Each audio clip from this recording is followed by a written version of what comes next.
subscribe to our channel and press the bell icon. السلام علیکم عزیز طلباء طالبات، سر عبدالستار خان اس یوٹیوب چینل میں آپ تمام کا استقبال ہے۔ 8th اردو، یہ سبق نمبر 9 ہے، فقیر، سوالات کی جوابات اور سرگرمیاں۔ آپ کو ہمارا ویڈیو پسند آئے تو لائک کیجئے، شیئر کیجئے، ہمارے چینل کو سبسکرائب کیجئے، اس ویڈیو کو آخر تک دیکھیے۔ چلیے شروعات کرتے ہیں۔ یہ پہلا سوال ہے، مائی تیرے بیٹے ہوئے یہ صدا لگانے والے فقیر کا حلیہ بیان کرنے کے لیے خاکے میں مناسب لفظ لکھیے۔ صدا لگانے والے فقیر کا حلیہ بیان کرنے والے الفاظ: فاقہ زدہ، ضعیف العمر، چیتھڑے لگائے، بے کسی اور بے بسی کی زندہ تصویر۔ ذیل کا شبکی خاکہ مکمل کیجئے۔ پھاٹک میں داخل ہونے والا فقیر، گلے میں مالا، ہاتھ میں موٹا سا فقیرانہ ڈنڈا، فقیرانہ لباس، گلے میں جھولی، ہاتھ میں چمل اور تہمت باندھے ہوئے۔ ایک جملے میں جواب لکھیے۔ پہلا سوال ہے، صدا لگانے والے فقیر کیسا نظر آ رہا تھا؟ دوسرا سوال ہے، خانم نے فقیر کو ناشتے کے لیے کون کون سی چیزیں بھیجی؟ پہلے کا جواب ہے، صدا لگانے والا فقیر بے کسی اور بے بسی کی زندہ تصویر نظر آ رہا تھا۔ دوسرا، خانم نے فقیر کو ناشتے کے لیے چائے اور کچھ توس بھیجیں۔ تیسرا سوال ہے، مصنف نے ناشتہ کرنے والے فقیر سے کیا کہا؟ چوتھا، مستنڈا فقیر نوکری کیوں نہیں کرنا چاہتا تھا؟ پانچواں، مستنڈے فقیر نے اپنے گھر کا ماہانہ خرچ کتنا بتایا؟ چھٹا، مصنف نے فقیر کو کیا سزا دی؟ تیسرے کا جواب ہے، مصنف نے ناشتہ کرنے والے فقیر سے نوکری کرنے کو کہا۔ چوتھا ہے، مستنڈا فقیر اپنے پیدائشی حق سے دستبرداری نہیں چاہتا تھا۔ پانچواں ہے، مستنڈے فقیر نے اپنے گھر کا ماہانہ خرچ 30 روپے بتایا۔ چھٹا، مصنف نے فقیر کو 50 مرتبہ کان پکڑ کر اٹھنے بیٹھنے کی سزا دی۔ مختصر جواب لکھیے۔ ناشتہ کرتے ہوئے فقیر کو دیکھ کر مصنف کی جان کیوں سلگ کر رہ گئی؟ دوسرا، مستنڈے فقیر کے روزانہ کے معمولات کیا تھے؟ تیسرا، مستنڈا فقیر کس شرط پر فقیری چھوڑنے کے لیے تیار تھا؟ پہلے کا جواب ہے، ناشتہ کرتے ہوئے فقیر کو دیکھ کر مصنف کی جان سلگ گئی کیونکہ اس کا حلیہ فقیروں جیسا نہیں تھا۔ یہ مستنڈا فقیر صرف ایک سینہ کھلی ہوئی فقیروں والی کفنی پہنے تھا اور ایسا معلوم ہوتا تھا کہ صبح کی سرد ہوا سے لطف اٹھا رہا ہے۔ سینہ بالشت بھر اونچا، داڑھی منڈی ہوئی، کلے چڑھے ہوئے، یہ رنگ دیکھ کر مصنف کی جان سلگ کر رہ گئی۔ دوسرے کا جواب ہے، مستنڈا فقیر 500 بیٹھکیں روز لگاتا تھا۔ وہ روزانہ 2 سیر دودھ پیتا تھا۔ وہ دوپہر کے خیلولے کا سخت عادی تھا۔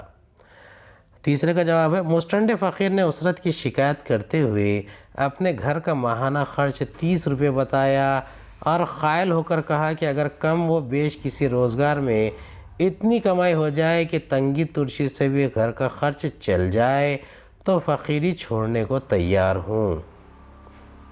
مفصل جواب لکھیے۔ مصنف کی ہدایت پر خانم نے فقیر کی تواضع کس طرح کی؟ سبق کی روشنی میں تفصیل سے لکھیے۔ دوسرا، مستنڈے فقیر کو دیکھ کر مصنف کی طبیعت پر کیا اثر ہوا؟ مصنف کا رد عمل لکھیے۔ پہلے کا جواب ہے، مستنڈے فقیروں سے مصنف کو جتنی نفرت تھی اس سے دوگنی نفرت ان کی بیوی کو تھی۔ اسی طرح انہیں اپنے شوہر کی طرح ان فقیروں اور محتاجوں سے الفت تھی جو واقعی رحم و کرم کے مستحق تھے۔ جب مصنف نے خانم سے فقیر کو چائے بھیجنے کو کہا تو انہوں نے بڑی خوشی جلدی توس انگیٹھی پر سینکے، ایک پیالی میں بہت سا دودھ ڈال کر چائے بنائی اور مصنف کی ہدایت کے مطابق سینی میں 4 پیسے رکھ کر لڑکے کو دے دیا اور اسے ہدایت دی کہ فقیر کو برآمدے میں بٹھا کر کھلاوے۔ اس طرح خانم نے مصنف کی ہدایت پر عمل کرتے ہوئے فقیر کی تواضع کی۔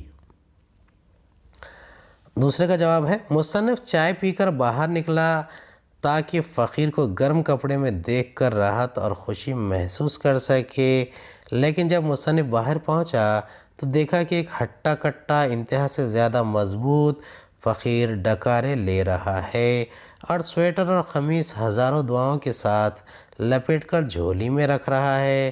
یہ مستنڈا صرف ایک سینہ کھلی فقیروں والی کفنی پہنے تھا اور ایسا معلوم ہوتا تھا کہ صبح کی سرد ہوا سے لطف اٹھا رہا ہے۔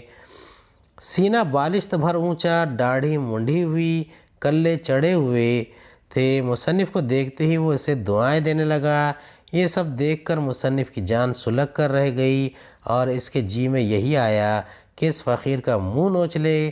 دعاؤں میں مبالغے سے مصنف کی جان اور بھی جلی تھی۔ مندرجہ ذیل محاوروں کو اپنے جملوں میں استعمال کیجیے۔ راہ کھوٹی نہ کرنا، کھایا پیا خون ہونا، جان سلگ کر رہ جانا، آڑے ہاتھوں لینا، شش و پنج میں ہونا اور ادھر کی دنیا ادھر ہو جانا۔ راہ کھوٹی کرنا، مجھے جلدی اسکول پہنچنا تھا۔ کرکٹ میچ دیکھ کر میں اپنی راہ کھوٹی نہیں کرنا چاہتا تھا۔ نظر کرنا، قدیم رہنماؤں نے آزادی وطن کے لیے اپنی جانیں تک نظر کر دی۔ تیسرا، کھایا پیا خون ہونا، ہوٹل میں بل کی ادائیگی کے وقت احساس ہوا کہ جیب کٹ گئی ہے، سب کھایا پیا خون ہو گیا۔ چوتھا ہے جان سلگ کر رہ جانا، ہماری ٹیم تقریباً جیتا ہوا میچ آخری اوور میں ہار گئی تو میری جان سلگ کر رہ گئی۔ پانچواں، شش و پنج میں مبتلا ہونا، والد صاحب دبئی سے آ رہے تھے، اس لیے میں شش و پنج میں تھا کہ اسکول جاؤں یا نہ جاؤں۔ ادھر کی دنیا ادھر کرنا، ادھر کی دنیا ادھر ہو جائے مگر ضدی لڑکے اپنی ضد نہیں چھوڑتے۔ بے کسی اور بے بسی کی زندہ تصویر، فقرے میں خط کشیدہ کی طرح بے سابقہ لگا کر 4 نئے مرکب الفاظ بنائیے۔ صحیح متبادل کا انتخاب کر کے جملے مکمل کیجیے۔ خانم نے فقیر کا نام سن کر جلدی توسو کو انگیٹھی پر سینکا۔ دوسرا، یہ مستنڈا صرف ایک سینہ کھلی فقیروں والی کفنی پہنے تھا۔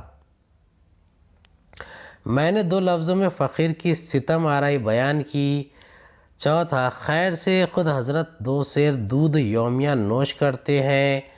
پانچواں، فقیر نے غصے کے شعلے میری آنکھوں میں دیکھے۔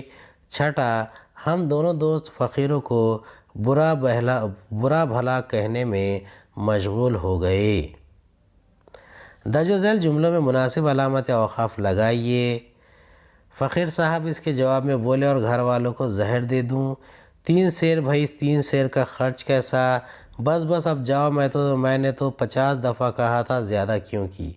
گداگری ایک سماجی لعنت ہے، اس عنوان پر 10 سطروں کا مضمون لکھیے۔ یہ ہم تحریری مہارت میں دیکھیں گے انشاءاللہ۔ فقیر صاحب اس کے جواب میں بولے، اور گھر والوں کو زہر دے دوں؟ دوسرا، 3 سیر بھائی، 3 سیر کا خرچ کیسا؟ تیسرا، بس اب جاؤ، میں تو 50 دفعہ کہا تھا، زیادہ کیوں کی؟ یہ سابقے اور لاحقے کا سوال ہے۔ پہلے لفظوں کا اضافہ کر کے نئے الفاظ بنائیے۔ خواہ، نگار، نویس، دان، نما۔ خواہ بدخواہ، خیر خواہ۔ نگار افسانہ نگار، ڈرامہ نگار۔ نویس اخبار نویس، کالم نویس۔ دان گلدان، پاندان۔ نما خوش نما، بدنما۔ امید ہے آپ کو ہمارا ویڈیو پسند آیا ہوگا۔ اگلے ویڈیو میں دوبارہ ملاقات ہوگی۔ خدا حافظ۔